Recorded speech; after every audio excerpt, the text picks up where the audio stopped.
नमस्कार। आज म रुवान्डा नरसंहार सम्बन्धी भिडियो लिएर उपस्थित भएको छु। नेपालको पछिल्लो समय नेपालमा जुन घटनाहरू भइरहेको छ ती घटनाहरू राम्रोसँग नियाल्ने हो भनेदेखि नेपालमा पनि रुवान्डामा जस्तै जातीय नरसंहार मचाउनको लागि केही विदेशी विधर्मी शक्तिहरू लागि परेका छन् भनेर देखिन्छ। युगद्रष्टा गुरु डाक्टर निरुलमणि अधिकारीले 2065 सालमै ब्राह्मणवाद विरुद्ध घृणावाद पुस्तकमा नेपालमा कुन खालको समस्या आउँदैछ भन्ने विषयमा प्रकाश पारिसक्नु भएको थियो। त्यो पुस्तक जसले पढ्नुभयो, जे जति साथीहरूले पढ्नुभयो, उहाँहरूलाई अहिले विकसित नेपालको घटनाक्रमको बारेमा राम्रैसँग जानकारी छ र यो कतातिर गइरहेको छ भन्ने कुरामा पनि जानकारी छ। आज म रुवान्डामा के भएको थियो, खास हामी जतिखेर पनि रुवान्डाको कुरा गर्ने, जातीय नरसंहारको कुरा गर्ने बित्तिकै रुवान्डा भनेर गर्ने गरेका छौं। खास रुवान्डामा के भएको थियो, त्यस पछाडिका श्रृङ्खलाबद्ध घटनाहरूले कसरी रुवान्डाको नरसंहारलाई अन्त्यमा, त्यो हुन्छ नि, दर्दनाक निचोडको रूपमा पुर्याएको थियो भनेर हामी चर्चा गर्नेछौँ। सन् 1994 अप्रिल 6 को दिन रुवान्डाका राष्ट्रपति, उनी हुतु जातिका थिए, ती राष्ट्रपति चढेको प्लेनलाई मिसाइल प्रहार गरेर झारियो र उनको तत्काल मृत्यु भयो। मृत्यु भएको खबर चाहिँ तुत्सी जातिका मानिसले हुतु जातिको राष्ट्रपतिको हत्या गरेको थियो भनेर फैलाइयो। त्यो खबर फैलिए लगत्तै रुवान्डामा यति नराम्रो जातीय द्वन्द्व सुरु भयो। 100 दिनसम्ममा त्यहाँ यसरी मारकाट चल्यो।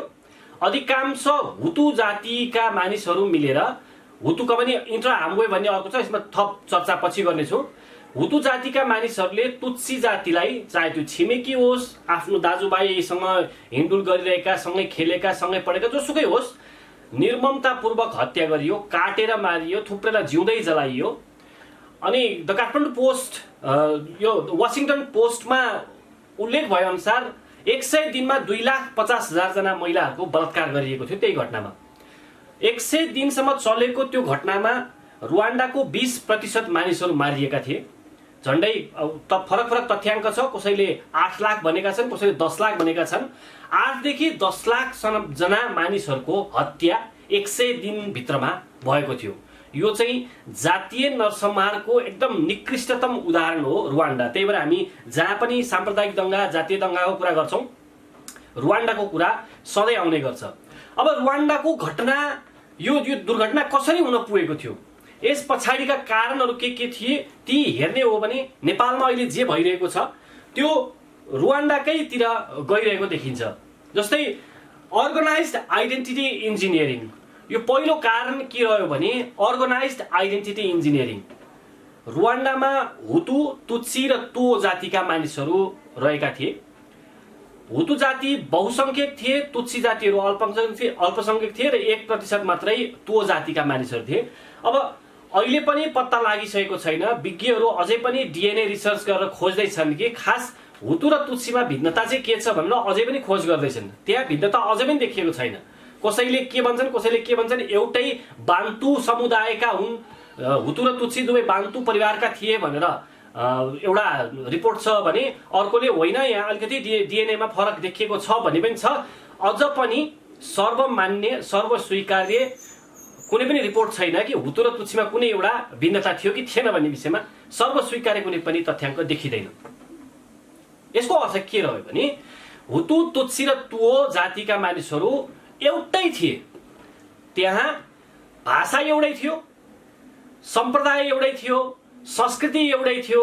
फरक के थियो भन्दा जसले बढी पशुपालन गर्छ त्यो तुत्सी जाति भनिन्थ्यो, जसले खेतीपाती गर्छ त्यो हुतु भनिन्थ्यो। खेतीपाती गर्दाखेरि हुतु भनिने, पशुपक्षी पालन गर्दाखेरि तुत्सी भनिने, त्यस्तो खालको समाज त्यहाँ थियो। त्यति मात्रै होइन, एक आपसमा कसरी घुलमिल रहेका थिए भने त्यहाँ जस्तै नेपालमा हेर्ने हो भने हरेक टोलमा फरक जात, भाषा, धर्म, संस्कृतिका मान्छेहरू छन्। त्यहाँ पनि त्यस्तै थियो। त्यहाँ कुनै एउटा क्षेत्रमा हुतु हुने, अर्को क्षेत्रमा तुत्सी हुने भन्ने थिएन। टोल वरपर हुतु र तुत्सी सँगै मिलेर एक आपसमा मिलेर बसेको अवस्था थियो। सन् 1859 मा जोहान हागेन स्पिक भन्ने एकजना बेलायती खोजकर्ता अब बेलायतीहरू ठाउँ ठाउँमा निस्केका थिए त्यो बेलामा। बेलायती खोजकर्ता रुवान्डामा प्रवेश गरे। त्यो अफ्रिकाको खोज गर्ने क्रममा उनी रुवान्डाको सरहदमा पनि पुगे, उनले अध्ययन गरे। अब तत्कालीन परिस्थितिमा कस्तो चलेको थियो भन्दा नाक लामो छोटो अनि यो क्रानोमेट्री भनिन्छ, जसको नाक 90 डिग्रीतिर गएको छ अर्थात् चुच्चो परेको छ त्यो चाहिँ एकदम दिमाग भएको मान्छे, अनि जसको अलि 90 डिग्री भन्दा तल ओर्लिएको छ जति कम हुँदै गएको छ त्यो चाहिँ कमजोर मस्तिष्क क्षमताको मान्छे भनेर त्यो बेलामा एउटा छद्म विज्ञान युरोपमा चलेको थियो। त्यसलाई भनिन्छ क्रानियोमेट्री भनिन्छ। त्यो क्रानियोमेट्री अर्थात् रेसिजम, अर्को भाषामा भन्दाखेरि वैज्ञानिकता दिनको लागि जुन रेसिजम छ त्यसलाई वैज्ञानिकता दिनको लागि चलेको जुन क्रानियोमेट्री छ त्यसबाट उत्पातै प्रभावित जोहान हानेन स्पेक भन्ने व्यक्तिले जब रुवान्डामा प्रवेश गरे उनले त्यहाँ के बनाए भन्दा तुत्सी जातिको नाक चाहिँ अरू हुतुभन्दा चुच्चो छ, उनीहरू तुलनात्मक रूपमा अलिकति गोरा छन्, त्यसकारण तुत्सी भनेको बाइबलमा उल्लेख गरिएको, बाइबलको हेर्ने हो भने नोआले जुन श्राप दिएको भनिएको छ, नोआले श्राप दिएको हेमको सन्तान चाहिँ अर्थात् हेमिटिक थ्योरी, हेमिटिक हाइपोथेसिस यसरी पनि भनिन्छ, हेमिटिक वंशज चाहिँ तुत्सी हुन् भनेर उनले त्यो बेलामा एउटा भाष्य निर्माण गरे। अब के भइदियो भने त्यति बेलासम्म मिलेर बसिरहेको एक आपसमा कुनै पनि फरक नभएको समाजमा के भइदियो भन्दा एक्कासी एउटा मान्छे आएर यो जातको यो खालको मान्छे चाहिँ हेमिटीको ऊ चाहिँ इथियोपियाबाट बसाइ सरेर रुवान्डामा आएको हो भनेर बनाइदिए। अब तत्काल त खासै कसैले वास्ता गरेन, त्यो बेलाको तत्कालीन अवस्था त्यसैमा पछि लागिहाल्ने खालको थिएन। तर उनले जुन भाष्य निर्माण गरे त्यसपछि जुन जर्मन साम्राज्य रुवान्डामा पर्न गयो, हुन गयो, जर्मनीको अधीनमा रहन गयो रुवान्डा, त्यसपछि भने यसले महत्त्व पाउन थाल्यो। मान्छेहरूलाई के लाग्न थाल्यो, हुतुहरूलाई के लाग्न थाल्यो, ए यो तुत्सी भन्ने त इथियोपियाबाट बसाइ सरेर आएको यहाँ रहेछ, हामी त यहाँ पहिलेदेखि मूलवासी हो यहाँको, तुत्सी भन्ने चाहिँ पछि आएको, अब शरणार्थी भनेर के भन्यो होला, कक्रोच भनिन्थ्यो, अझ तिमीलाई चाहिँ साङ्ला भनिन्थ्यो। तुत्सी चाहिँ इथियोपियाबाट बसाइ सरेर आएको, हुतु हामी चाहिँ मूलवासी हो यहाँको, यो त हाम्रो अधिकारको ठाउँ रहेछ, यिनीहरू पछि आए भनेर आपसमा कुराकानी छलफल एकले अर्कोलाई सुनाउने यस्तो हुन थाल्यो। केही समय अगाडिसम्म जतिखेर सँगै मिल्नै पर्ने, हरेक कुरामा सँगै हुनुपर्ने जात जातिहरू एउटा श्वेत नस्लवादी उनले आएर तुत्सी भनेको त बाइबलमा उल्लेखित हेमको सन्तान हो, यिनीहरू त इथियोपियाबाट आएको हो भनेर बनाइदिएपछि जो तुत्सीहरूलाई चाहिँ कस्तो पर्यो भने ओहो हामी त उच्च जातिका पो रहेछौँ त, बाइबलमा समेत हाम्रो उल्लेख रहेछ, हाम्रो सन्तान हामी त एकदम माथिल्लो मान्छे रहेछौँ भन्ने कतिपय तुत्सीहरूलाई त्यस्तो पर्यो। अधिकांश हुतुहरूलाई कस्तो पर्यो, जुन बहुसङ्ख्यक तिनीहरूलाई के पर्यो नि, ए विदेशबाट आएर हामीलाई त दमन गरिहाल्छ यिनीहरूले, 700 वर्ष अगाडि हुतुहरू या तुत्सीहरू उताबाट प्रवेश गरेको, इथियोपियाबाट प्रवेश गरेर हामीलाई दबाएका रहेछन् भन्ने त्यो पर्दै गयो। अनि पहिलो विश्वयुद्ध सकिएपछि जर्मनीको पराजित भयो। जर्मनी पराजित भएपछि बेल्जियमको शासन अन्तर्गत रुवान्डा रहन गयो। जब बेल्जियन शासकहरू रुवान्डाको शासन सत्ताधाडु पुन्यो हातमा लिएर बस्न थाले, त्यसपछि त अवस्था झनै दयनीय हुँदै गयो। अब यो बेल्जियनहरूले तुत्सी जातिलाई काखी च्यापे, त्यसपछि त विभिन्न खालका अधिकार दिने ठाउँमा अनि शिक्षाको सुविधा, अर्थतन्त्र विभिन्न क्षेत्रहरूमा सुविधा दिने काम चाहिँ तुत्सी जातिलाई गरियो। किन तुत्सी जातिलाई गरियो भन्दा त्यहाँ त बनाइएको छ भाष्य, यी चाहिँ बाइबलमा उल्लेखित व्यक्तिका सन्तान हुन्, यिनीहरूको दिमागी क्षमता बढी छ, हुतुभन्दा बढी छ, त्यही भएर यिनीहरू शासन गर्नका लागि योग्य जाति हुन् भनेर त्यो भाष्यमा टेकेर बेल्जियनहरूले तुत्सी जातिलाई काखी च्यापे। अब एउटा जातिलाई काखी च्यापेपछि उसलाई विभिन्न शिक्षाको सुविधा अनि रोजगारीको सुविधा अनि यो जुन सरकारी पदहरूमा उनीहरूलाई प्राथमिकता दिएपछि एउटा दरार देखिसकेको थियो। त्यसपछि त्यो जुन हुतु जातिहरूमा छ नि, हामीले पाएनौँ, यिनीहरू त साँच्चै नै विदेशबाट आएका रहेछन्, विदेशीहरूसँग मिलेर हामीलाई दबाए, हामीले पाएनौँ, यिनीहरूले मात्र पाए भन्ने झन्झन भित्रभित्र जल्दै गए। यो एउटा मुख्य कारण थियो। यो अर्गनाइज्ड आइडेन्टिटी इन्जिनियरिङ थियो। भइरहेको समाजलाई बाइबलमा उल्लेखित एउटा कथाको, काल्पनिक कथाको आधारमा ग्रुपिजम गरियो। त्यो ग्रुपिजम त्यतिमा मात्रै सीमित गरिएन। बेल्जियनहरूले त अझ परिचय पत्र छापेरै त्यसमा हुतु, तुत्सी, टुओ भनेर जात उल्लेख गर्नै पर्ने त्यो व्यवस्था ल्याए र त्यो परिचय पत्र बोकेर हिँड्नै पर्ने त्यस्तो व्यवस्था गरे। अब हेर्नु, सँगै मिलेर बसिरहेको एउटा समाज जसमा कुनै पनि भिन्नता देखिँदैन, त्यस्तो समाजमा एउटाले आएर भनिदियो बाइबलमा उल्लेखित समूह यो हो भनिदियो, त्यो बाहेकको अर्को समूह यो भनिदियो, अनि त्यसैमा टेकेर बेल्जियनहरूले चाहिँ हुतु, तुत्सी र तो भनेर परिचय पत्रमा उल्लेख गर्नै पर्ने र त्यो परिचय पत्र बोक्नै पर्ने व्यवस्था गरेपछि विभाजनले कानुनी मान्यता पायो। तपाईँ जहाँ जानुहुन्छ, पढ्न जानुहुन्छ, त्यहाँ सोधिन्थ्यो त हुतु हो कि तुत्सी हो कि तो हो। जबसि उनीहरूलाई थाहा हुँदैन थियो, त्योभन्दा अगाडिका अवस्थासम्ममा उसलाई थाहा हुँदैन थियो ऊ हुतु हो कि तुत्सी हो, किनभने त्यहाँ कुन ठाउँमा गइएको छ त्यही अनुसारको परिचय स्थापित हुन्थ्यो। जस्तै सांस्कृतिक क्षेत्रको कुनै काम हुँदैछ भने त्यहाँ 18वटा गोत्र, 18वटा क्लान भनिन्छ, नेपालीमा भन्दा गुठी पनि भन्न सकियो, कुल पनि भन्न सकियो। यदि सांस्कृतिक कुनै काम गर्दैछ भने त्यहाँ उबुसिङ्गाको हो कि बासिङ्गाको हो कि के को हो भनेर सोधिन्थ्यो। त्यहाँ हुतु हो कि तुत्सी हो भनेर सोधिँदैन थियो। अब उबुसिङ्गाको हो भने उबुसिङ्गा भन्नु पर्यो, बासिङ्गाको भने बासिङ्गा भन्नु पर्यो। तर त्यहाँ बेल्जियनहरू आएपछि के गरिदियो भन्दा परिचय पत्र देखाउनु पर्ने र त्यसमा लेखिएको हुतु, तुत्सी र तोको आधारमा उसको परिचय स्थापित हुने भयो। पढ्न जाऊ हुतु हो कि तुत्सी हो यसरी सोधिने भयो। जागिर खाँदा हरेक ठाउँमा हुतु कि तुत्सी भनेर यसरी विभाजन सुरु भयो। यसले वैधानिकता पायो र यसलाई कानुनी रूपमा नै उल्लेख गरिसकेपछि उसले पाउने जुनसुकै सुख सुविधाका कुराहरू होस् त्यो हुतु, तुत्सी र तोको आधारमा छुट्याइएपछि मिली बसी आएको लामो समयदेखिबाट राम्रैसँग नलडिकन केही समस्या नभइकन सँगै रहेका हुतु, तुत्सीहरू आपसमा अब त भित्रभित्रै द्वन्द्वमा उद्धत भइसकेका थिए। त्यसपछि अर्को मुख्य कारण के रह्यो भन्दा धर्म परिवर्तन, जसलाई खास धर्म परिवर्तन भन्न मिल्दैन, आस्था परिवर्तन, सम्प्रदाय परिवर्तन भन्नु पर्यो। अब चलन चल्तीमा यही चल्या भएर धर्म परिवर्तन भनेर बोलौँ। सन् 1900मा पहिलो पटक क्याथोलिक क्रिस्चियन रुवान्डामा प्रवेश गरे। सन् 1900मा एकजना पनि थिएन त्योभन्दा अगाडि। 1900मा पहिलो पटक क्रिस्चियन प्रवेश गरे र ती क्रिस्चियन जुन क्याथोलिक क्रिस्चियन जो धर्म परिवर्तन गराउनका लागि छिरेका थिए उसको त एकदम सजिलो अवस्था रह्यो, किनभने त्यहाँ जर्मन शासक त्यहाँ थिए। क्याथोलिकहरू छिरेपछि त साम्राज्यवादी शक्ति र धर्म परिवर्तन गराउन छिरेको शक्तिको चोचोमोचो मिल्न गयो।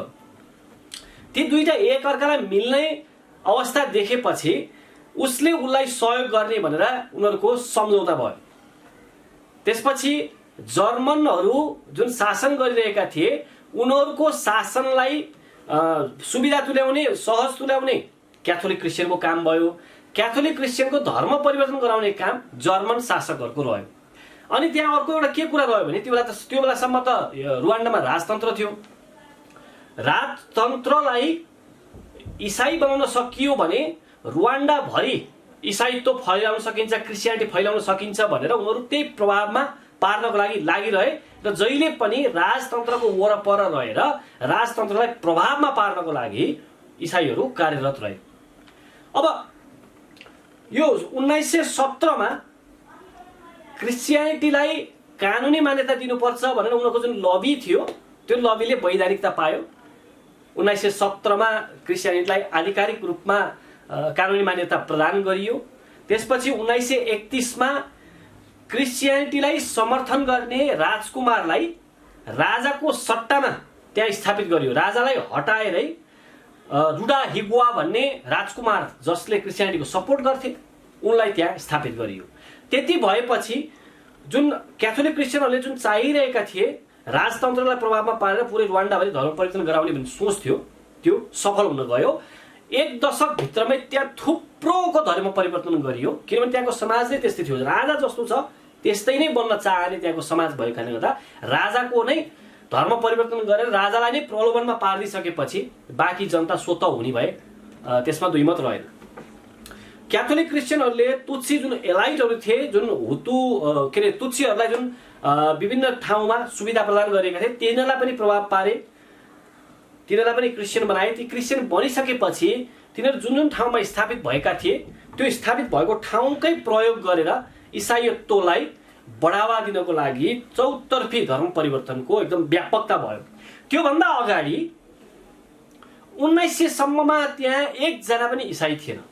उनीहरूको आफ्नै धर्म थियो। त्यो धर्मलाई प्राकृत धर्म पनि भन्न सकियो, एनिमिजम भनिन्छ अङ्ग्रेजीमा। उनीहरू आफै चाहिँ यान गोम्बे भन्थे। त्यो यान गोम्बे भन्ने कस्तो हुन्छ भने उनीहरूको जुन 18वटा गुठी कुल छ, त्यो कुल प्रयोग गरेर, त्यसमा हुतु पनि हुन्छ, तुत्सी पनि हुन्छ, तो पनि हुन्छ, त्यो प्रयोग गरेर मरेका पितृहरूलाई सम्झिने, मरेका पितृहरूसँग विभिन्न कुरामा माफी माग्ने, उनीहरूलाई खुसी पार्नको लागि विभिन्न खालका क्रियाकलापहरू गर्ने र त्यो गरेको खण्डमा हामीलाई अहिले विपत्ति आइपर्दैन, हामीलाई कुनै दशा लाग्दैन भन्ने खालको मान्यता चाहिँ यान गोम्बे धर्म सम्प्रदायमा थियो। त्यो सम्प्रदायले कसरी बाँधेको थियो भने हुतुको पनि आफन्त मरेको हुन्छ, तुत्सीको पनि मरेको हुन्छ, आफ्नै पिता पुर्खा मरेको हुन्छ। त्यो मरेका पिता पुर्खालाई सम्झिनको लागि, खुसी पार्नको लागि विभिन्न जुन संस्कारहरू गरिन्छ त्यो संस्कार चाहिँ सबैजना मिलेर गर्नै पर्थ्यो। 18वटा गोत्रहरू प्रयोग भएरै त्यहाँ आफ्नो किसिमका गोत्रहरू अथवा गोत्र भनौँ हाम्रोमा छ, उनीहरूको कुल प्रयोग गरेर त्यस्ता धार्मिक कार्यहरू गर्नै पर्थ्यो। जब सबैलाई क्रिस्चियन बनाइदियो, ऊ त्यो यान गोम्बे छोड्ने भयो, उसलाई त्यो कुलको मतलबै भएन।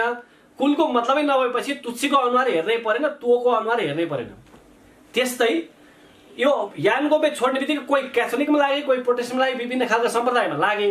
त्यहाँ के चाहिँ असान्दर्भिक भइदियो भने जुन परम्परादेखि चलिआएको यान गोम्बे, त्यसमा आधारित गुठी परम्परा अथवा कुल परम्परा, त्यो सबै असान्दर्भिक हुनु पुग्यो। अब एक अर्कालाई जोड्ने भनेको नै त्यही थियो। त्यहाँ अरू सबै समानता थिए, त्यसमा कुनै समस्या भएन। सबैभन्दा ठुलो जोड्ने जसलाई नजिकै ल्याउनु पर्ने थियो त्यो भनेको धार्मिक सम्प्रदाय थियो। जब धर्म परिवर्तन गरेपछि ती सम्प्रदाय, त्यो जुन साझा धार्मिक सम्पदा थियो, विरासत थियो, त्यो टुक्रिन पुग्यो।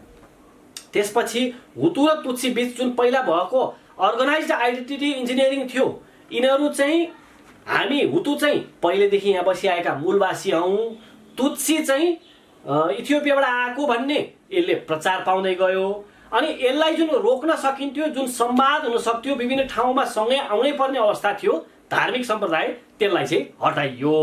अब त्यो एउटाले हटाइदियो, जुन जोड्ने कुराहरूलाई हटाइयो, अनि जुन टुक्राउने कुरा थियो त्यसलाई चाहिँ एकदम बृहत तरिकाले लगिएको थियो, त्यसमा विभिन्न थपथाप गरेर लगिआएको थियो।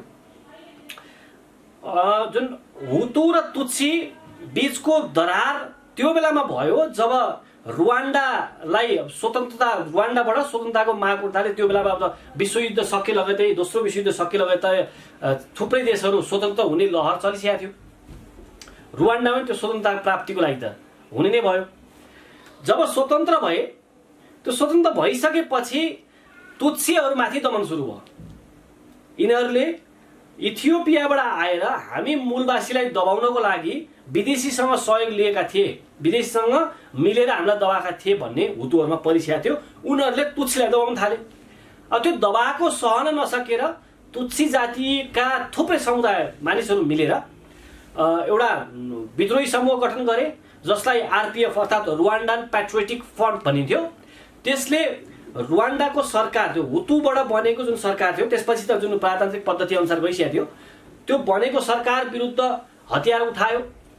हतियार उठाएपछि त्यो जुन हुतु समाज, त्यो हुतु जाति, उनीहरूलाई चाहिँ के लाग्यो भने अब हामीलाई सबै यिनीहरूले मार्छन्, हामी पनि यिनीहरूबाट बस्नुपर्छ, प्रतिरक्षा गर्नुपर्छ भनेर उनीहरूले चाहिँ कस्तो गठन गरे भने एउटा इन्ट्रा हामवे भन्ने एउटा, यसको अर्थ चाहिँ के हो भने जसले सँगै मिलेर आक्रमण गर्छ भन्ने हुन्छ।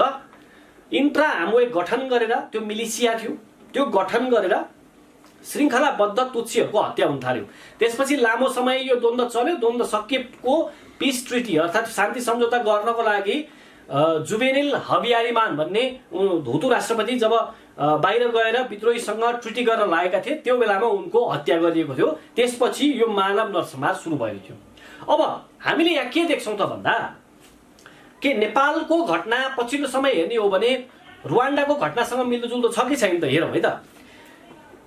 अब हाम्रो पटक पटक भन्दै आएको युगद्रष्टा गुरुले धेरै पटक भनिरहनु भएको छ, सन् 1866 मा रोयल एसियाटिक सोसाइटीले त्यहाँका पादरीहरूले आर्य भनेको नाक चुचो भएको, आँखा विस्फारित भएको, गौँ गोरो वर्णको मानिस हो भनेर जातिवाचक शब्दको रूपमा आर्यको परिभाषा दिएका थिए। अब त्यो कुरै नबुझी त्यो साँच्चै आर्यको शब्दको अर्थ थियो कि थिएन, खास वैदिक ग्रन्थमा बौद्ध ग्रन्थमा उल्लेख भएको आर्य शब्दको अर्थ खास के थियो त भनेर बुझ्दै नबुझिकन इसाई पादरीहरूले बनाएको परिभाषालाई नेपालको संविधान 2072 मा जातिवाचक शब्दकै रूपमा उल्लेख गरिएको छ। त्यो बुझ्दै नबुझी अब विदेशीले बनाइदिएको परिभाषालाई टपक्क टेकेर त्यो टिपेर नेपालको संविधान भनेको देशको मूल कानुन हो, त्यो मूल कानुनमै स्थापित गरिसकिएपछि त्यसपछि आउने जुन समस्याहरू त यी अहिले देखिआएका समस्या हुन्। जस्तै केही समय जुन झण्डा जलाएको गीत छ त्यो गीतका व्यक्तिले, त्यो गीत गाउने व्यक्तिले एउटा अन्तर्वार्तामा के भनेका रहेछन् भने आर्य शब्द चाहिँ संविधानमा लेख्न हुने, मङ्गोल चाहिँ किन लेख्न नहुने भनेका छन्।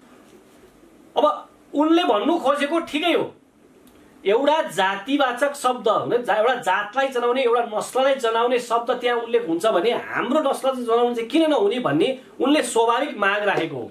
तर यहाँ पहिलो गल्ती हाम्रा नेताहरूले गरिसकेका छन्। कुरै नबुझिकन आर्य भनेको नाक चुचो भएको, बाहुन छेत्री जस्तो देखिने खालको मान्छे भनेर लेखेपछि त्यस्तो जो देखिँदैन त्यसले पनि त चाहिहाल्छ नि त मेरो पनि लेख्देऊ भनेर। पहिलो सुधार त यहाँ हुनुपर्छ। यो अर्गनाइज आइडेन्टिटी इन्जिनियरिङ थियो। पादरीहरूले के गर्नलाई यो गरेका थिए अहिले स्पष्ट छैन, तर हामीले कुरै नबुझिकन ल्याएर राखेका थियौँ। अब हेर्नु, आर्य भने नाक चुचो भएको, बाहुन छेत्री भनेर यसरी बनाइसकेपछि अब अहिले के समस्या दिएको छ। आर्यन इन्भेजन थ्योरी भनेर आएको छ, तपाईँलाई थाहा होला, आर्य आक्रमण सिद्धान्त। आर्य अर्थात् नाक लामो भएको, बाहुन छेत्री जस्ता मान्छे चाहिँ ककेसियाबाट इरान हुँदै आजभन्दा 3500 देखि 4000 वर्ष अगाडि छिरेका हुन्, यहाँका होइनन् भन्ने भाष्य अब अहिले त यो विभिन्न वैज्ञानिक अनुसन्धानबाट यो वाह्यात हो भने प्रमाणित भइसकेको छ। तर जो पढेका छैनन्, जसले पढ्ने क्षमतै राख्दैनन् अथवा अङ्ग्रेजीमा लेखिएको छ, भाषाको ज्ञानको कमी होला, नेपालको पत्र पत्रिकामा त यस्तो खुलस्त रूपमा त आउँदैन, विदेशीले जे बोलिदिएको छ त्यही नै हो भनेर सामाजिक सञ्जालमा ट्विट त्यो मेम बनाएर फोटोहरूमा एडिट गरेर त्यसरी लेख्ने गरेको छ, त्यो फोटोबाट प्रभावित हुने मान्छे बढी छन् नेपालमा। खास साइन्टिफिक कुरा के थियो भनेर बुझ्ने त क्षमता छैन धेरैमा। यही भाष्यले अहिले कस्तो समस्या परेछ नि, त्यो गीतमा बाहुन छेत्रीलाई शरणार्थी हुन् भन्नुको कारण पनि यही हो। कुनै व्यक्ति यो ककेसियाबाट त्यहाँबाट आक्रमण गरेर यो सिन्धु घाटी सभ्यतालाई सिद्ध्याएर आक्रमण गरेर यो क्षेत्रमा प्रवेश गरेका हुन्, यहाँका होइनन् भनेर त्यो बेलामा निर्माण गरेको भाष्यमा टेकेर ती व्यक्तिले पनि अहिले बाहुन छेत्री भनेको शरणार्थी हुन् भनेर त्यो गीतमा गाएको हो। यो पहिलो गल्ती। आर्य भनेको अर्थ के थियो? खास आर्यको अर्थ त जेन्टलम्यान हो, ईश्वर पुत्र हो, असल मान्छे हो, असल व्यवहार भएको मान्छे हो, चाहे नाक थेप्चो होस्, चाहे लामो होस्, चाहे कालो होस्, चाहे गोरो होस्, जेसुकै होस्। तर कुरै नबुझिकन संविधानमा राखेपछि त्यसको प्रतिक्रिया स्वरूप अहिले मङ्गोल हामी फरक हो, आर्य उनीहरू फरक हो भन्ने पारिया छ। अब हेर्नु, वैदिक ग्रन्थहरूमा आर्य शब्द विभिन्न प्रयोजनमा प्रयोग भएको छ। आर्य हुनु राम्रो हो, किन राम्रो हुनु राम्रो हो नि, असल हुनु राम्रो हो। तर वैदिक ग्रन्थमा लेखिएको आर्य शब्दलाई नाक चुच्चो भएको, बाहुन छेत्री जस्तो भनेर देखिएपछि एक त नाक चुच्चो नभएकाहरूको धर्म परिवर्तन गराउनलाई सहज हुने भयो, अनि अर्को आर्यलाई राम्रो भनिएको छ, अनार्यलाई नराम्रो भनिएको छ। अर्थात् राम्रो असल व्यक्तिलाई राम्रो भनिएको छ। भोलि गएर तिनै विदेशी विधर्मीले जसले यो षड्यन्त्र निर्माण गरेका थिए तिनैले के भन्ने छन् भन्दा हेर तिमीलाई चाहिँ नराम्रो भनेको छ हिन्दू धर्म ग्रन्थमा, बौद्ध धर्म ग्रन्थमा, यिनीहरूलाई चाहिँ राम्रो भनेको छ, त्यही भएर यो तिम्रो होइन भनेर धर्म परिवर्तनलाई व्यापक बनाउन सकियो। त्यो षड्यन्त्र त्यो बेलादेखि सुरु भएको षड्यन्त्र अहिले नेपालमा छताछुल्ल भएको छ। अब यो कुरै नबुझी, त्यो गीत पनि आयो, त्यो कुरै नबुझी फेसबुक, युट्युब, ट्विटरमा यसो याद गर्नु तपाईँ। नेपालका राई, लिम्बू, तामाङ, शेर्पा, गुरुङ, मगर यहाँ हजारौँ वर्षदेखि बसी आएका छन्। उनीहरूलाई अहिले आएर एउटाले के भन्यो नि, यी भनेको त मङ्गोल हुन् भनेर एउटा बन्यो, अर्गनाइज के एकदम एउटा समूह निर्माण गरेको। जसरी रुवान्डामा इन्ट्रा हाम्वे भनिएको थियो एउटा समूह बनाउनको लागि, त्यस्तै गरी यहाँ नेपालमा मङ्गोल भनेर बनाइएको छ। जबकि त्यहाँ त्यो इन्ट्रा हाम्वेले जुन गर्यो हुतुको लागि लिनको लागि, त्यहाँ त हुतु र तुच्सी भनेर छुट्टिने अवस्था त थिएन। तर उसले इन्ट्रा हाम्वे भनेर हुतु जातिको मान्छे अर्को माथि प्रहार गर्नको लागि, अर्को तुच्सी माथि प्रहार गर्नको लागि एउटा जुन सङ्गठन बनाएको थियो। त्यस्तै गरी यहाँ राई छन्, लिम्बू छन्, मगर छन्, तामाङ छन्, शेर्पा छन्, ती सबैलाई उनीहरूको आफ्नो पहिचान छ, आफ्नो भाषा छ, संस्कृति छ, छुट्टै विभिन्न खालका पहिचान छन्। त्यसलाई चटक्क बिर्सेर नाक थेप्चो हुनु चाहिँ मङ्गोल हुनु हो भनेर एउटा समूहको निर्माण गरिएको छ। त्यो समूहको निर्माण गरेर के गरिएको छ भने अहिन्दू, बाहुन, छेत्री यिनीहरू विरुद्ध, यो हिन्दू, बाहुन, छेत्री विरुद्ध उचाल्नको लागि अहिन्दू मङ्गोल भनेर बनाइएको छ। अब यहाँ हेर्नुहोस्, यसैभित्र देखिन्छ किन तपाईँको आफ्नो हाम्रो साथीभाइ छैनन् र? तामाङ हिन्दू छ, बौद्ध पनि छ, मगर हिन्दू पनि छ, बौद्ध पनि छ, अनेक छ, आफ्ना छन्। तर उसले के भनेको छ भने नाक थेप्चो हुनु भनेको मङ्गोल हुनु हो, मङ्गोल चाहिँ हिन्दू होइन भनेर सिधै जुन नेपालमा जोडी आएको जुन सम्प्रदाय छ हिन्दू धर्म भन्नेको, नेपालको अधिकांशले हिन्दू धर्म मान्छन्। हिन्दू धर्मले एउटा मगरलाई र एउटा बाहुनलाई त्यही मन्दिरमा पुर्याइदिन्छ होइन, एउटा गुरुङ र एउटा छेत्री, एउटा गुरुङ र मधेसीलाई त्यही मन्दिरमा पुर्याइदिन्छ, विभिन्न रिचुअल्समा भाग लिनलाई बाध्य बनाइदिन्छ। हाम्रो आफ्नो संस्कृति हो भनेर ऊ पनि त्यहीँ आइपुग्छ, ऊ पनि त्यहीँ आइपुग्छ।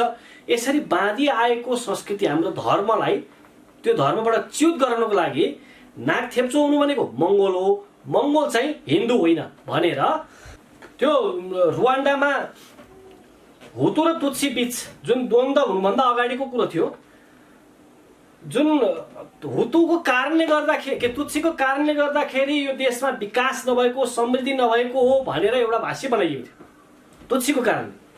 त्यस्तै यहाँ अहिले बाहुन छेत्रीकै कारणले विकास नभएको हो, हिन्दू धर्मको कारणले विकास नभएको हो भनेर त बाबुराम भट्टराईले कुर्याम भनेका छन्। यो जुन षड्यन्त्र भइरहेको छ यस पछाडि यही भाष्य नियमित दोहोरिएको देखिन्छ। बाहुन छेत्रीको कारणले गर्दा देश बिग्रेको हो। अब हेर्ने हो भने त के पुष्पकमल दाल बाहुन जस्तो देखिन्छ त, त्यसले किरै गरेको छैन, आफ्नो जुन संस्कारै पुरा गर्दैन त्यो बाहुन हो। बाबुराम भट्टराई त्यस्ता व्यक्तिलाई बाहुन भन्न मिल्छ। नेपालमा भएका जुन गिरिजाप्रसाद कोइराला छ, गगन थापा हेरौँ छेत्री भए, शेरबहादुर देउवा छेत्री भए, नेपालमा जुन देखिएका चाहिँ बाहुन भनेर देखिएका छन्, यी वास्तवमा बाहुन पनि होइनन्, छेत्री पनि होइनन्। जो होली वाइन काण्ड मच्चाएको छ, जो चाहिँ विदेशीहरूको के हुन्छ नि चाडपर्वमा चाहिँ एकदम मच्चिएर शुभकामना दिन्छ, आफ्नोमा चाहिँ एकदम समीक्षा गर्नुपर्छ भनेर भाषण ठोक्छ, त्यस्तालाई बाहुन भन्न मिल्छ। बाहुन भनेको त डिएनए त होइन, संस्कार हो। यदि साँच्चै नै बाहुनले देश बिगारेको हो भन्ने हो भने त एकदम असल साँच्चै नै बाहुन भन्दा योग्य व्यक्ति गएर पनि बिगारे भए पो बाहुनले बिगारे भन्न मिल्छ। यहाँ त फटाइ फटाएका छन्, धर्म भनेको अफिम हो भनेर भाषण ठोक्छ, अनि अर्को समूहले चाहिँ बाहुनले देश बिगारे भन्छ। यो मिलिरहेको छैन, यो अर्कै पाटो भयो। तर अहिले जुन भाष्य निर्माण गरेछ बाहुनले देश बिगारे भन्नु र रुवान्डामा तुत्सीले देश बिगारे भन्नु कुरो उही थियो। त्यो बेलामा पनि हुतुहरूलाई कस्तो बनाइएको थियो भने हाम्रो जुन त्यहाँ आर्थिक सङ्कट आयो, आर्थिक सङ्कट आएपछि कफीको भाउ घट्यो, त्यसपछि विभिन्न समस्याहरू देखिए, आर्थिक समस्या देखेपछि यो समस्या भनेको तुत्सीको कारणले आएको समस्या हो भनेर त्यो बेलामा पनि एकदम प्रचार गरिदिएको थियो। ठिक त्यस्तै गरी यता पनि अहिले जुन हाम्रोमा गरिबी छ, अशिक्षा छ, 1500 जनाको विदेश जान पनि बाध्यता छ भनिन्छ, त्यो कारण के भन्दा यही बाहुनले गरेको कारणले भन्दा यो भनेको जातीय द्वन्द्व मचाउनु भन्दाको पूर्व तयारीको रूपमा बुझ्दा हुन्छ। अब ल साँच्चै नै यदि तुत्सीले गरेको हो भने तुत्सी पछिको जुन बनेको तुत्सी नरसंहार पछि जुन बनियो प्रजातान्त्रिक भनेर बनाइयो, त्यसपछि रुवान्डाको अवस्था त एकदमै उत्पात परिवर्तन त भएन। तर त्यहाँ के चाहिँ परिवर्तन भयो भन्दा अब यहाँ क्रिस्चियनहरू सन् 1900 मा पहिलो पटक प्रवेश गरेको, एकजना पनि थिएन, पहिलो पटक प्रवेश गरेको। अब अहिले हेर्ने हो भने त्यहाँ क्याथोलिक क्रिस्चियन 49.5% छ, प्रोटेस्टेन्ट 43.7% छ, मुस्लिम 2% छ र त्यहाँको उनीहरूको जुन मौलिक संस्कृति थियो नि यानगोम्बे भन्ने त्यो अहिले 0.9% छ। त्यहाँ विकास र समृद्धि ल्याउनको बाधक तुच्ची हो भनेर बनाइयो, त्यसैले जातीय हिंसा पनि मच्चाइयो। तर अहिलेको अवस्था हेर्ने हो भने अहिले अब बिस्तारै होला, रोड बन्दै होला, अनेक कुरा हुँदै होला, तर त्यहाँ के चाहिँ गुमाए भन्दा नरसंहार भयो, 20% नागरिक गुमाए, त्यतिको हत्या भयो, आफ्नो मौलिक धर्म संस्कृति पुरै गुमाए, 0.9% मा गएर खुम्चिएको छ। अब नेपालको अवस्था हेर्ने हो भने सन् 1951 मा पहिलो पटक, अब त्योभन्दा अगाडिको तथ्याङ्क छैन रहेछ, सन् 1951 भन्दा अगाडि नेपालमा कति क्रिस्चियन थिए भन्ने कुनै पनि तथ्याङ्क उपलब्ध छैन। सन् 1961 मा आइपुग्दाखेरि 500 जना भेटियो। सन् 2011 मा पुग्दाखेरि 3,75,000 जना भए। अब अहिले सन् 2020 मा पुग्दाखेरि यत्र तत्र छरपट्ट देखिन्छ 30 लाख जना क्रिस्चियन नेपालमा छन् भनेर उनीहरूको पनि दाबी छ। अर्थात् पुरा जनसङ्ख्याको 10% चाहिँ इसाई छन् भनेर भनिन्छ। अब यो कसरी आफ्नो इसाई मान्ला, मुस्लिम मान्ला, उनीलाई नराम्रो भन्न खोजे होइन, तर एउटा समाजमा यसरी परिवर्तन आएको कुरालाई तुलनात्मक चर्चा गरेर अब आउने समस्यालाई त समाधान गर्नु पर्यो। रुवान्डामा जे भएको थियो नेपालमा ठ्याक्कै त्यही भएको छ। अर्गनाइज आइडेन्टिटी इन्जिनियरिङ उनीहरूको आफ्नो मौलिक सभ्यता बिर्साएर त्यो छुट्टै एउटा व्यक्तिले आएर जोन हानिन स्पिक भन्ने व्यक्तिले आएर बनाइदिएको बाइबलमा आधारित ग्रन्थको आधारमा बनाएको एउटा पहिचान निर्माण गर्यो, त्यसलाई कानुनी मान्यता दियो। नेपालमा रोयल एस्थेटिक सोसाइटीले बनाएको आर्य भनेको नाकचुचो भएको बाहुन क्षेत्रीय हो भनेर बनाइयो, त्यसलाई नेपालको संविधानमा ल्याएर कानुनी मान्यता दियो। अब त्यसको प्रतिक्रिया स्वरूप मङ्गोल, मूलवासी मङ्गोल पनि लेख्नुपर्छ भनेर अहिले आवाज उठ्यो। यो भिडन्तको तरिका हेर्नु है। त्यो बेलाका रहेका 18 वटा गोत्र जसको आफ्नै खालका संस्कृतिहरू हुन्थे, विभिन्न रिचुअल्सहरू हुन्थ्यो, त्यसलाई चटक्क बिर्सिएर हुतु तुत्सी तो भनेर बनाइएको थियो। अब अहिले यहाँ के छ, मगर छ, उसको छुट्टै संस्कृति छ, शेर्पा छ, छुट्टै संस्कृति छ, त्यो सबै कुरा चटक्क बिर्सिएर नाक चुचो छ कि थेप्चो छ, चुचो छ भने आर्य, थेप्चो छ भने मङ्गोल, यो भनिएको छ। यसैमा एकीकृत गर्ने, उसलाई नाकचुचोमा एकीकृत गर्ने, आर्यमा एकीकृत गर्ने, यसलाई चाहिँ मङ्गोल भने नाक थेप्चो भएकोमा एकीकृत गर्ने, अनि पछि लडाउने। यो देखिन्छ ठ्याक्कै रुवान्डासँग नेपालको पनि देखिन्छ। अब धर्म परिवर्तनको कुरा गर्ने उता 1900 मा प्रवेश गरेको, नेपालमा 1951 मा प्रवेश गरेको, 1951 देखि यहाँ 2020 सम्ममा आइपुग्दाखेरि धेरै पनि भएको छैन समय, करिब 60-70 वर्षको बिचमै 10% भइसकेको छ भने उता 1900 मा प्रवेश गरेको इसाईत्व अब अहिले लगभग 7% मा जाँदैछ।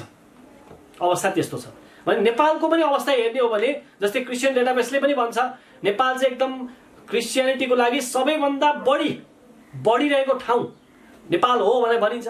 अब यसमा कतिपयले के भन्छन् भने दलितहरूको कारणले गर्दाखेरि क्रिस्चियनिटी बढेको, हिन्दू धर्ममा छुवाछुत छ त्यही भएर बढेको भन्छन्। हिन्दू धर्ममा छुवाछुत भए हिन्दू धर्ममा सुधार गर्ने प्रयास एउटा भयो। अर्को हिन्दू धर्ममा छुवाछुत छ भने किराँतमा किन गएन, बौद्धमा किन गएन भन्ने यहाँ प्रश्न छैन र।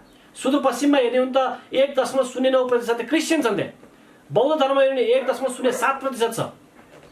यदि हिन्दू धर्म बाहेक अन्यमा समानता हुन्छ भने अन्य धर्ममा गयो भने त नेपालकै मौलिक धर्म संस्कृति अन्तर्गत सकिन्छ। आफै सुधारमा प्रयास गरौँ, दुवै पक्षले सुधार प्रयास गर्नु गरिरहेछन्। यहाँ विभिन्न कार्यहरू भइरहेछ, कानुनी रूपमा दण्डनीय पनि बनाइएको छ। तैपनि धर्म परिवर्तन यो रूपमा गइरहेको छ भने नपढेकै देखिन्छ। यसो याद गर्ने हो भने त धर्म परिवर्तन गरेकोलाई यसो याद गर्ने हो भने त एकदमै अशिक्षित, एकदम गरिबीमा पिल्सिएको त्यस्ता मान्छे बढी देखिन्छ। त्यो किन भयो त? किन काठमाडौँमा न्यू रोडको बिचमा आएर एकदम धनाढ्य व्यक्ति अथवा कुनै प्रोफेसर एकदम त्यस्ता व्यक्तिहरू वारवार्ती हुनु नि त, एकदम राम्रो ग्रन्थ हो भने त त्यो अध्ययन गरेर हो यो त ठिक रहेछ भने त्यसैले जान्थ्यो होला नि त।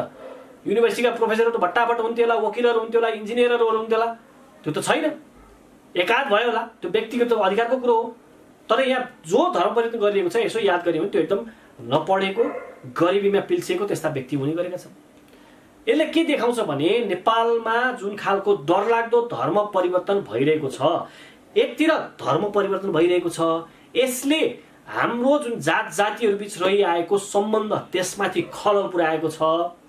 अनि अर्कोतिरबाट चाहिँ मङ्गोल भनेको यहाँको मूलवासी हो, नाक थेप्चो हुनु भनेको मङ्गोल हुनु हो, मङ्गोल हुनु भनेको हिन्दू नहुनु हो हिन्दू नहुनु भनेको चाहिँ यहाँका मूलवासी भए, अनि जुन बाहुन छेत्री भनेका चाहिँ पछि आएका भए।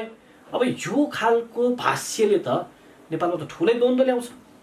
अब यसमा फेरि कुरै नबुझी, फेसबुकमा आएको पोस्टमा कुरै नबुझी बाहुन छेत्रीले फेरि तामाङ, मगर, राई, लिम्बू यिनीहरूलाई चाहिँ फेरि तिमीहरू मङ्गोल हो, मङ्गोले जा भनिरहेछ, त्यो गाली गलौज गरिरहेछ। यो त बुझ्नुपर्छ नि हामीले। यो षड्यन्त्रको खास भित्रको अन्तर्य बुझेर यसलाई कसरी चिर्ने, कसरी रोक्ने भन्नेतिर लाग्ने कि उत्तेजनामा लाग्ने। त्यो हेर्नु नि कमेन्टमा बाज गरिरहेछ। एउटाले भन्छ तिमीहरू ककेसियाबाट आएको, उतै फर्की भन्ने, अनि अर्कोले भन्ने तिमीहरू मङ्गोल हो, मङ्गोल यहाँबाट आएको भन्ने, त्यो मङ्गोलिया फर्के भन्ने। त्यस्तो भयो नि त द्वन्द्व त अवश्यम्भावी हो नि। रुवान्डामा त्यहाँ जातीय नरसंहार रोक्न सकिन्थ्यो होला यदि त्यहाँ आरटीएलएम भन्ने रेडियो थियो, त्यो इन्ट्रा हामवेले चलाउने। त्यो आरटीएलएम रेडियोबाट निरन्तर रूपमा तुत्सी भनेको कक्रोच हो, तिनीहरू इथियोपियाबाट आएको, तिनीहरूले हामीलाई दबाएको भनेर भनेको गरेर मान्छेमा पार्दिसकेको थियो कि ओ साँच्चै तुत्सीको कारणले गर्दा हामी गरिब भएर छौँ, यिनीहरू विदेशबाट आएर विदेशसँग मिलेर हामीलाई दबाएर छन् भन्ने परिसकेको थियो। यदि साँच्चै नै नरमपन्थी हुतुहरूले त्यो बेलामा साँच्चै नै यो त ठिक होइन भनेर आफ्नो तर्फबाट स्वक्रियात्मक भएर यो गलत भइरहेछ, खास यस्तो कुरो होइन भनेर बुझेर बुझाउने प्रयास गरिदिएको भए नरसंहार हुँदाखेरि त ती त बचेनन्। तुत्सी मात्रै मारिया होइन नि, नरमपन्थी हुतु पनि मारिया हो। त्यहाँ आफ्नै दाइ भाइ दिदी बहिनी कतिजनाको को मारिया छ। पुरा देशको जनसङ्ख्याको 20% मारिया छ। नेपालमा पनि यो विदेशी विधर्मीले लगाएको जुन आगोमा बुझ्दै नबुझी घिउ थप्ने काम गर्ने हो भने, चाहे त्यो मगर होस्, चाहे बाहुन होस्, चाहे लिम्बू होस्, चाहे तामाङ होस्, चाहे छेत्री होस्, चाहे नेवार होस्, जोसुकै होस्, विदेशी विधर्मीले हाम्रो मौलिक धर्म संस्कृति, हिन्दू, बौद्ध, बोन, जैन, किराँत जस्ता नेपालका मौलिक धर्म संस्कृति मास्नलाई षड्यन्त्र गरिरहेको छ भन्ने हामीले बुझिसकेका छौँ। यदि बुझिसकेका छौँ भने अब स्वक्रियात्मक भएर यस्तो खालको प्रतिक्रिया नदेऊ है, यस्तो खालको काम नगर है भनेर आफूले त्यसमा उत्तेजनामा नपरिकन त्यसलाई सम्हाल्नेतिर जाने कि त्यसमा हो माथि हो भनेर थपेर गाली गलौजमा उत्रिने। यो जो गाली गलौजमा उत्रिएका छन्, चाहे त्यो बाहुन होस्, चाहे छेत्री होस्, चाहे तामाङ होस्, लिम्बू होस्, जोसुकै होस्, विदेशीको एजेन्डामा फसेकाहरूलाई बाहिर ल्याउने काम हो हाम्रो। हामीले गरेनौँ भने, हामीले स्वक्रियात्मक रूपमा सहरिताको सम्बन्ध स्थापना गर्नको लागि स्वक्रियात्मक भएर अगाडि बढेनौँ भने भोलि जातीय हिंसा मच्चियो भने तपाईँ हामी जोगिन्छौँ भनेर नसोचे हुन्छ। किनभने जातीय हिंसा, साम्प्रदायिक द्वन्द्व, यसले यो व्यक्तिसँग मेरो समस्या छ म यसलाई मात्रै प्रहार गर्छु भन्ने हुँदैन। त्यही भएर तपाईँ हामी जो प्रत्यक्ष यो फेसबुकमा सुनिरहनु भएको छ, यो भिडियो त्यस्ता व्यक्तिहरूलाई सेयर गरिदिनु होला जसले फेसबुकमा आएको त्यस्तो पोस्टको खास गुदी कुरो के होइन, के गर्न खोजिरहेको छ त्यसमा नबुझिकन तामाङ यस्तो, तामाङको नाक थेप्चो छ, यो मङ्गोल हो, त्यो त्यसमै त मङ्गोलिया फर्की, यस्तो बोल्ने, यस्तो तुच्छ बोल्ने। त्यस्तै तामाङले चाहिँ बाहुनलाई तिमीहरू त आर्य हो, तिमीहरू त ककेसियाबाट भागेर आएको शरणार्थी हो भने यसरी बोल्ने। यस्तो गर्नाले नेपालमा जुन हामी त लामो समय भन्दै आएका थियौँ, नेपाल भनेको एकदमै कहिले धार्मिक साम्प्रदायिक दङ्गा नभएको एकदम शान्तिपूर्ण देश भनेर पहिला गरिने गर्थ्यो। पछिल्लो समय के हुँदै गयो हाम्रो आँखाले देखिरहेका छौँ। यो हेर्दा हेर्दै दङ्गाग्रस्त साम्प्रदायिक दङ्गा क्षेत्र बनाउनको लागि ठुलो षड्यन्त्र भइरहेको छ। यसमा तपाईँ हाम्रो यदि स्वक्रियात्मक रूपमा अगाडि नबढ्ने हो भने यसलाई रोक्न सकिन्न। त्यही भएर सम्पूर्ण साथीहरू यस्ता आएका जुन भिडियोहरू हुन्छन् त्यसमा तल बसेर हुन्छ नि, बाहुन छ भने तामाङलाई मगरलाई बेस्टमा गाली गर्ने, तिमीहरू मङ्गोलिया फर्के भनेर भनिदिने, चाहिने नचाहिने यस्तो बोल्नु हुँदैन। त्यो के थाहा उसले त्यस्तो सोचिरहेको छैन कि यहाँ त अर्गनाइज आइडेन्टिटी इन्जिनियरिङ भइरहेछ। उसको आफ्नो पहिचान बिर्साएर एउटा छुट्टै नस्लको आधारमा बनाउन खोजिरहेछ भने तिमी त्यसको होइनौ भनेर पो गर्ने हो त। साँच्चै हो त पनि त्यही होस् भनेर आरोप प्रत्यारोप गर्न लाग्यो त मान्छेलाई त पेल्दै लगेपछि त ऊ त पक्कै पनि पछि गएर जे षड्यन्त्र गर्न चाहेको त्यसैमा मिल्न जान्छ। त्यही भएर हामी सम्पूर्ण साथीहरू विशेष गरी यो देशलाई माया गर्ने, यो देशको धर्म संस्कृति जोगाउनुपर्छ भन्ने, यो देशको परम्परादेखि चलिआएको मूल्य मान्यतालाई जोगाएर विकास र समृद्धि चाहन्छौँ ती साथीहरू मिलेर अहिले नेपालमा जुन भइरहेको छ द्वन्द्व मच्चाउने जुन सम्भावना छ त्यसलाई चिर्दै विदेशीको यो उचालिएको षड्यन्त्रको उत्तेजनामा नपरेर सामाजिक सञ्जालमा त्यस्ता खालका कमेन्ट गर्ने, त्यस्ता खालको पोस्ट गर्न छोडौँ। सकेसम्म हामीले सहरीयताको सम्बन्ध स्थापनाको लागि आफ्नो तर्फबाट सक्दो योगदान गरौँ भन्दै म आजको भिडियो सन्देश यहीँ टुङ्ग्याउन चाहन्छु। आज मैले यहाँ भनेका कुराहरू कतिपय विषयमा थप जानकारी तपाईँ चाहनुहुन्छ भनेदेखि हामीसँग फेसबुकमा सम्पर्क गर्न सक्नुहुन्छ। हाम्रो युट्युबमा थुप्रै यो सम्बन्धी भिडियोहरू पनि राखिएको छ र युगद्रष्टा गुरुले लेख्नु भएको ब्राह्मणवाद विरुद्ध घृणावाद जुन 2065 सालमै प्रकाशित भइसकेको थियो, त्यसले नेपालमा कस्तो अवस्था ल्याउँदैछ भन्ने कुरा पहिले देखाइसकेको थियो भने अब उहाँले बनाउनु भएको यो अवस्थालाई चिर्नको लागि उहाँले ल्याउनु भएको सहरीयता दर्शनमा आधारित सहरीयताको सम्बन्ध नै एकमात्र उत्तम उपाय हो। त्यसलाई लागू गर्नको लागि हामीले राज्य राष्ट्र सिद्धान्त लिएर हिँडेका छौँ। तपाईँहरूमध्ये यदि कोही मौलिक जरकिलो पार्टीमा सहभागी भएर यो देशमा जुन सम्भाव्य जातीय द्वन्द्व मचाउन खोजिएको छ त्यसलाई चिर्दै सहरीयताको सम्बन्ध स्थापना गर्न चाहनुहुन्छ भने सम्पर्क गर्नुहोला। यति भन्दै म आज बिदा चाहन्छु। नमस्कार।